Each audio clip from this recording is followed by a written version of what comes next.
moments later.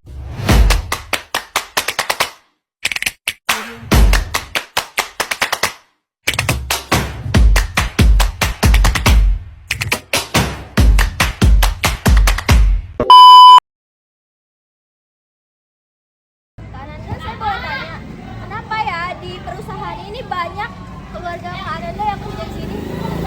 Oh, kamu baru daftar di perusahaan saya ya? Jadi, kalau kamu belum tahu, di perusahaan saya tuh memang banyak keluarga-keluarga saya yang kerja di sini. Misalkan kayak bibi atau paman, anak, keponakan. Pokoknya tuh yang mereka masih satu silsilah, ada ikatannya sama keluarga saya gitu.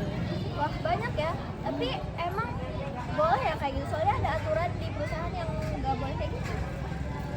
Aturan ya boleh-boleh aja sih. Yang penting tuh mereka skillnya nggak, maksudnya karena dia masuk keluarga saya jadi dia bisa kerja semena-mena gitu, enggak loh. Jadi saya masih mandang dia tuh punya kelebihan apa sih, jadi nggak semua nepotisme tuh kayak gitu.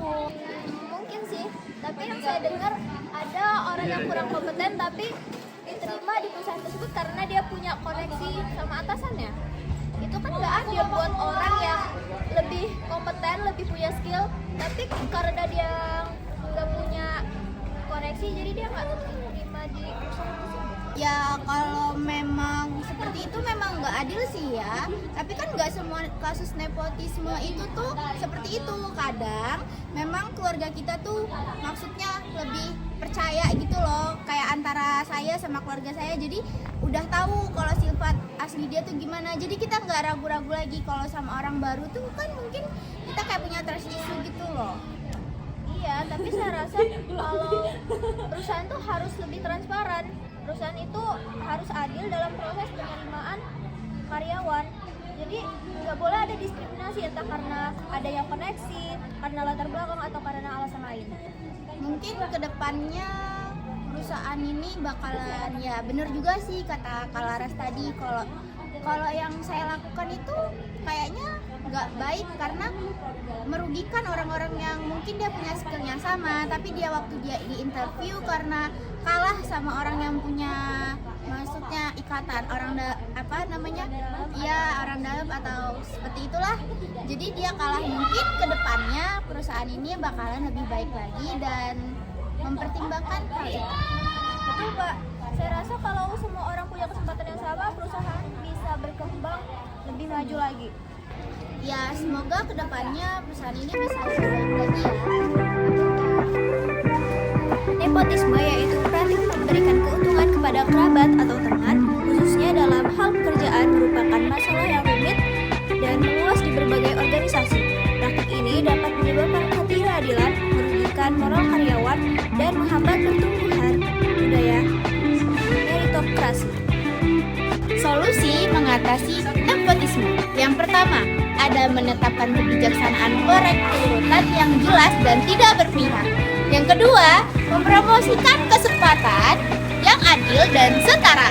Terus, yang ketiga itu menciptakan lingkungan yang berorientasi pada kinerja. Yang keempat, menerapkan kebijaksanaan anti nepotisme yang ketat. Lalu, yang kelima, mengomunikasikan kebijakan kepada karyawan. Dan yang terakhir, ada memberikan pelatihan dan pendidikannya. Dan masih banyak lagi solusi mengenai nepotisme. Laras, tahu nggak sih yang lagi viral-viral itu? Tahu, iya serem banget ya. Itu kan masalah agama, tapi kenapa sampai dia menjadi kayak gitu? Iya, padahal kan kita tuh bisa ya hidup berdampingan tanpa harus membeda-bedakan keyakinan masing-masing. Iya, aku setuju. Tapi kenapa sih orang-orang tuh terlalu fanatik sama agamanya sampai nggak mengerti orang lain? Nah, itu deh namanya intoleransi. Maksudnya kayak dia tuh maunya bener sendiri tapi nggak mau ada masukan gitu. Iya, padahal kan kita sama-sama manusia ya, harus saling menghormati dan menghargai. Ya, semoga kedepannya kita bisa hidup rukun, aman, damai tanpa adanya intoleransi tersebut. Amin. Intoleransi adalah sikap yang tidak memiliki tenggang rasa atau toleransi. Intoleransi dapat dipicu oleh ketidaksiapan masyarakat dalam menerima perubahan atau perbedaan. Pada era globalisasi, berbagai informasi tentang budaya, ideologi, nilai-nilai, dan agama dapat terekspos seluruh dunia. Ada banyak solusi untuk mengatasi intoleransi. Yang pertama, ada menegakkan hukum dan hak asasi manusia. Yang kedua, ada meningkatkan dialog antar agama. Yang ketiga, ada menanamkan nilai toleransi sejak dini.